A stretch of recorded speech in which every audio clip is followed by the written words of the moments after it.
Hello and welcome back to the Peggy Smedley Show. We are broadcasting live here from CES. And finally, we have Jemma Green, who's the co-founder and chair of the Power Ledger.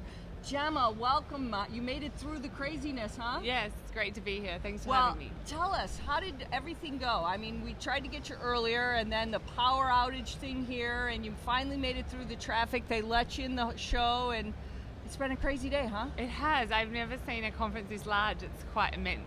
It is large, and then they had a power outage, and they wouldn't let people in. No. But you have exciting things to talk about, blockchain and all this, so tell us what's going on. I'm excited to hear. We were trying to do an introduction earlier about you, but you tell us what you're going through right now, because I want to understand how you've created this competition, and you guys are waiting to find out for the utility industry a little bit. Tell us a little bit about it. Sure. So we set up Power Ledger in May 2016 after seeing quite a lot of dysfunction in electricity markets, and that the blockchain could help solve some of that dysfunction. I think the kind of holy grail of electricity is for cheap, secure, and clean electricity. But in actual fact, what we've got is a very unaffordable and largely unfair system. And we saw that the blockchain could enable peer-to-peer trading of electricity, and also for consumers to be able to provide electricity from, say, their home battery or their electric vehicle during the peak and get an enhanced commercial return. And so that consumers could start to solve some of the big problems, and the blockchain could enable their participation in this marketplace. So help me understand, because right now we're trying to figure out how this whole blockchain thing works, because we're trying to talk about who owns it, and is it really going to be something that is it slow, because there's a lot of energy that has to be used to make a blockchain work and transactions.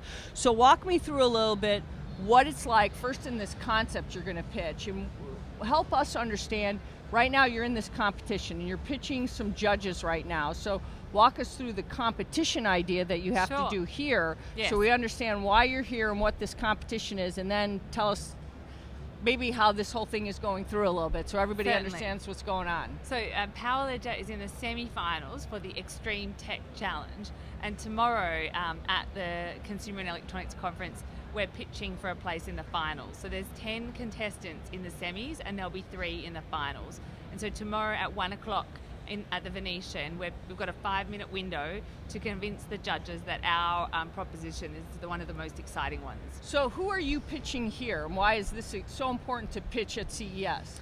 Well, the Extreme Tech Challenge has a long history collaborating with the CES, and this is the largest electronics and technology conference in the world. And so this is really the place to be, if you want to be at the cutting edge of technology. So for you guys right now, it's to say, look, we've got this idea. We want people to realize that there is some real value in what we're trying to set up. So what you guys are doing here is this like the biggest idea that you've had so far, to say, look, we've got this blockchain idea. We think it's able to go to market in a global way that can make it work.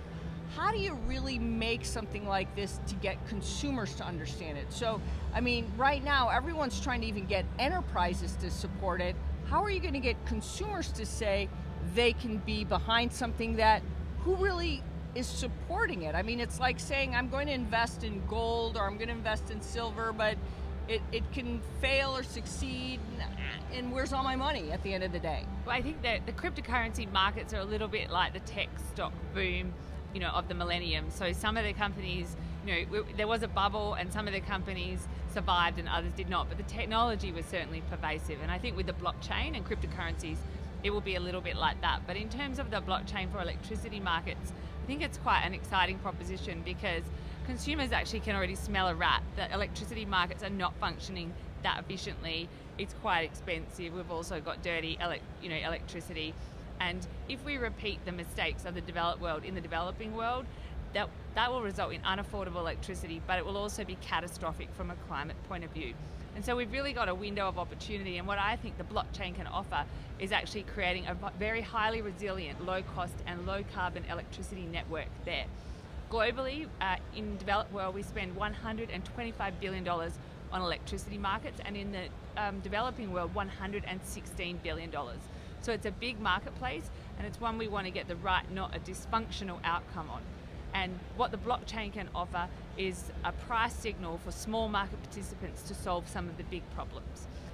So where are you planning to do this? Now, I was understanding you were trying to do this. You've got some support from the Australian government, Correct. if I'm right, and you want to do this then in a developing country like in India. Am I understanding? We already are. You are, okay. So we've already deployed our product in Australia, New Zealand, India, and Thailand, and we've got many other projects in the pipeline. And those projects are trading between households, peer-to-peer, also apartment buildings that have solar and batteries, and electric vehicles.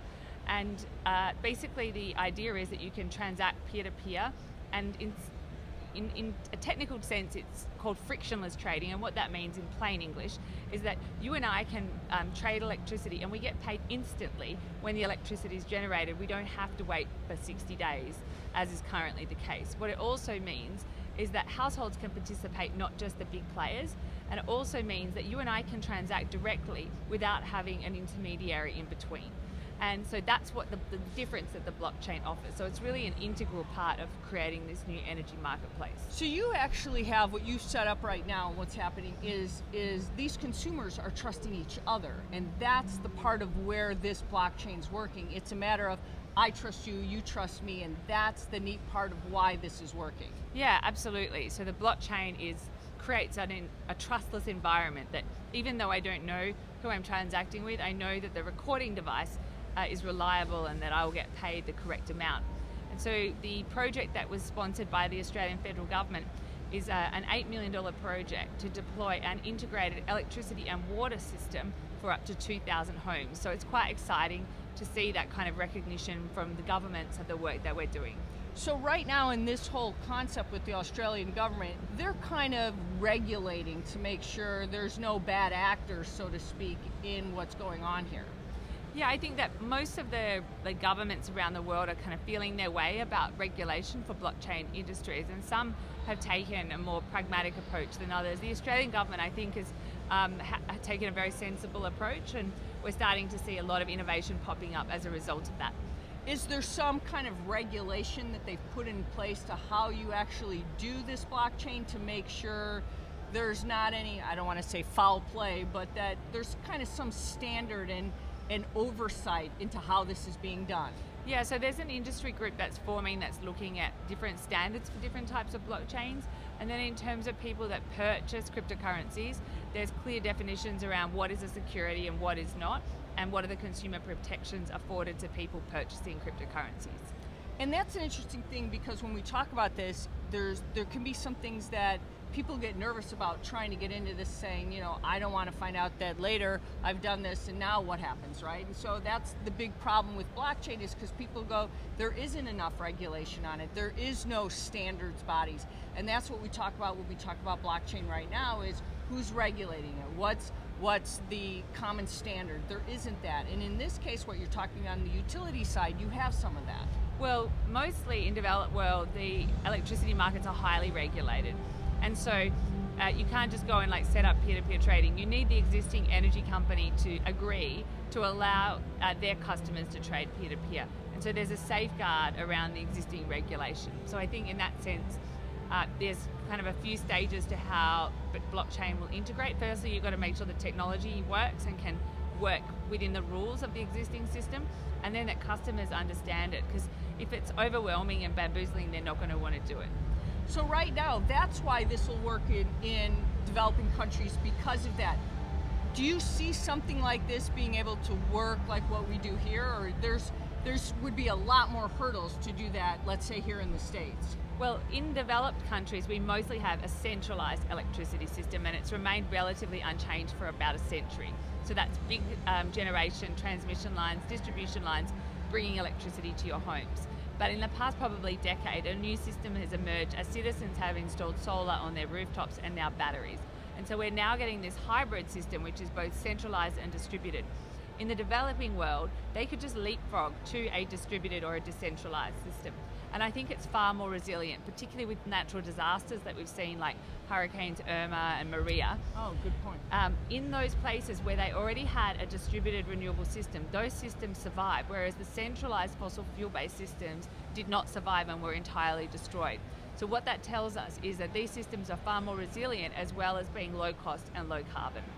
So when we look at all of these and we look at what's happening to build this blockchain right now, and you're seeing it and you've seen what you've done, how has consumers looked at this right now? Are they excited about what's happening and the opportunities because of, are we looking at cost savings and they feel like they are being energy efficient, they feel like a carbon footprint, they're doing things like that? I mean, how do they perceive this?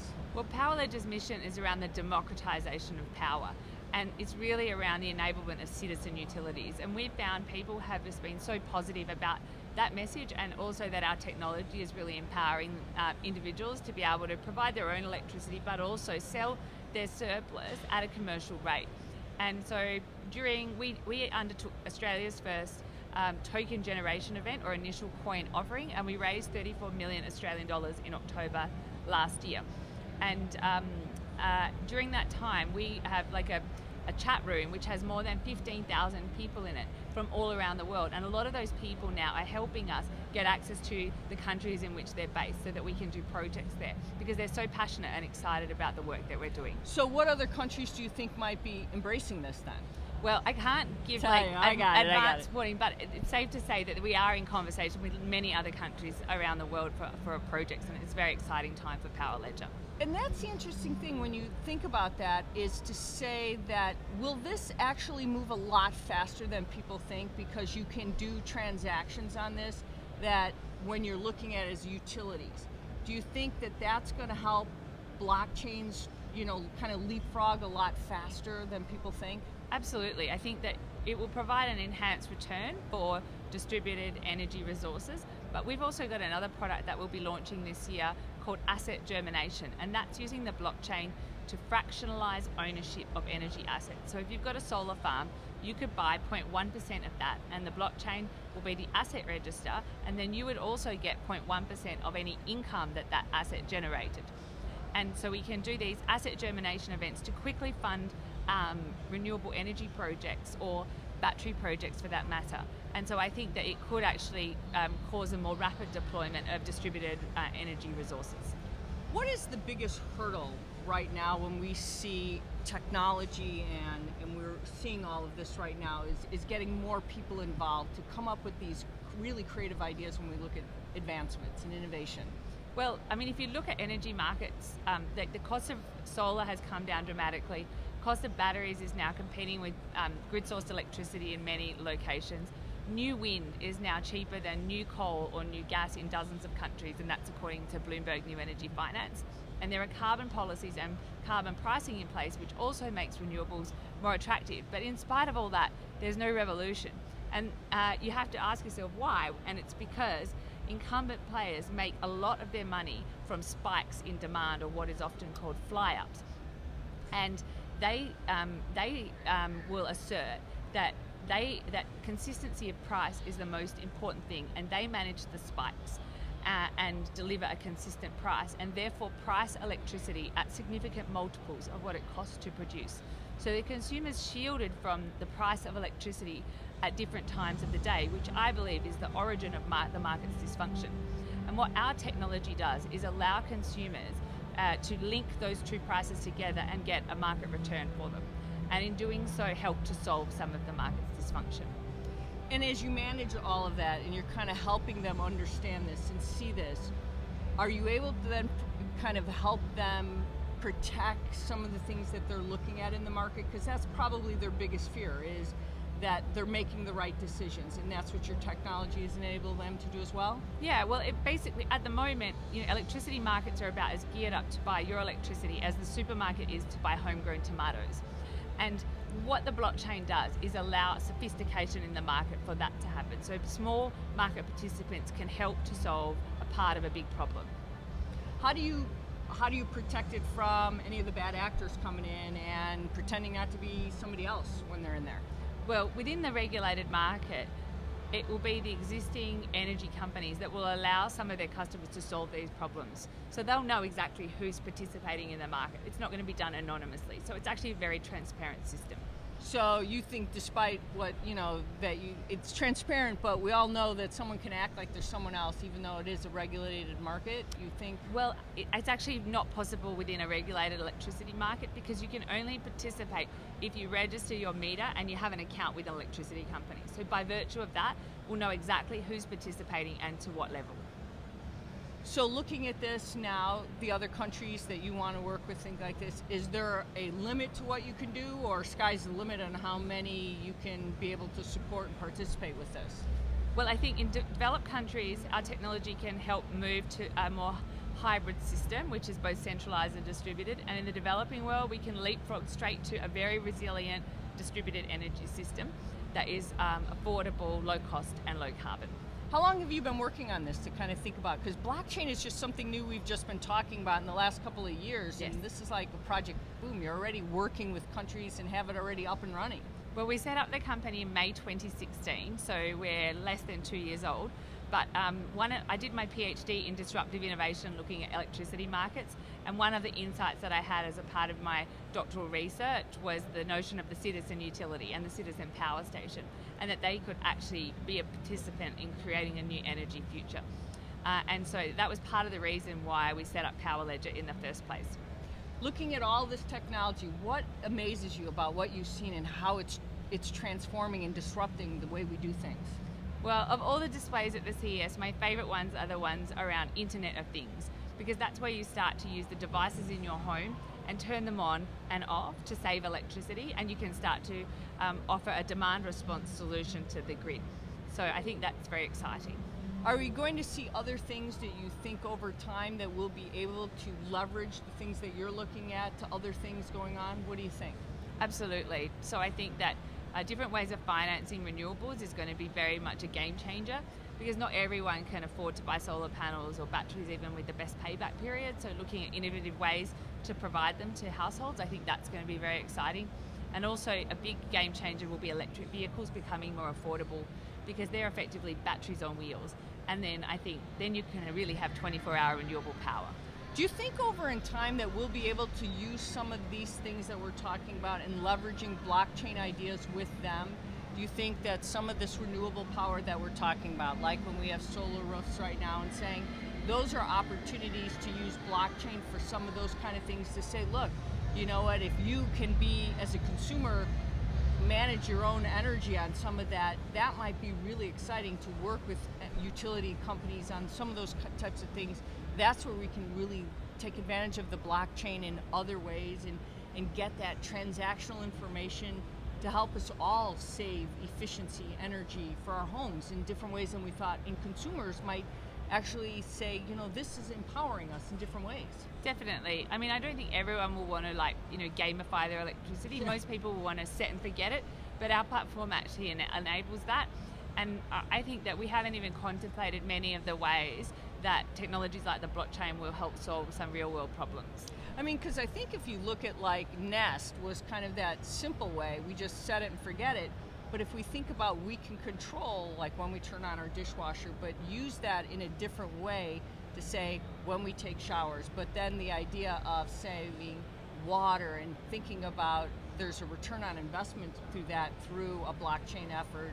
There's so much more through that, right? Definitely. Water resources and things. Yeah, absolutely. I think that sometimes people will set different appliances or different things they do in their house that are not going to really affect their standard of living, but could save them money. Or equally, they may not change any of their behaviour in the house, but they may sell some electricity from electric vehicle or a home battery unit. Your EVs, that's right. Your Yes, EVs into the grid during the peak period and get an enhanced return. So I think that that's a very exciting market proposition that the blockchain can facilitate. Because that's going to be a big deal. If everybody's got an EV and we all have to figure out when we're charging those, it's going to be a big deal, right? Yeah, I think that the Internet of Things and smart technology will really time that so that you're charging it at a time when there's low cost electricity available, but equally when you'll discharge the electricity from the battery into the grid and get the best return. So what time tomorrow do you find out the judging? Between 1 p.m. and 3 p.m. at the Venetian Room at the Venetian Hotel. And so who are the judges of this contest? Actually, I don't know all of the judges. But if you go to the Extreme Tech Challenge website, you can see all of their profiles. Well, we wish you much success and good luck tomorrow. Thank you so much. All right, where can our listeners and viewers learn more about what you're doing in your company? What's your URL? We have a website, powerledger.io, which stands for Indian Ocean, or you can go to our Facebook page at Power Ledger. Well, Jemma, thank you for joining us. All right, Thank listeners, you. we are out of time for today, but we want to thank Jemma Green, the co-founder and chair for Power Ledger, for joining us. And that's all the time we have today for being here at CES Live at 2018. It's been a great day. We've had some amazing guests, and there's been some really exciting things going on. So remember that we are broadcast every Tuesday at 12 p.m. Central, our regular show. And we want you to check out our website at connectedworld.com, and you can see all these great segments and things that we're doing. But you can go to Twitter for all of the live broadcasts that we've been doing for this. But you can also tweet at us at ConnectedWMag and any questions that you might have for any of these great guests. But remember, this is the Peggy Smedley Show, the podcasting voice of IoT and relevant technology. Remember, with great technology comes great responsibility. Thanks for watching. We'll be back tomorrow.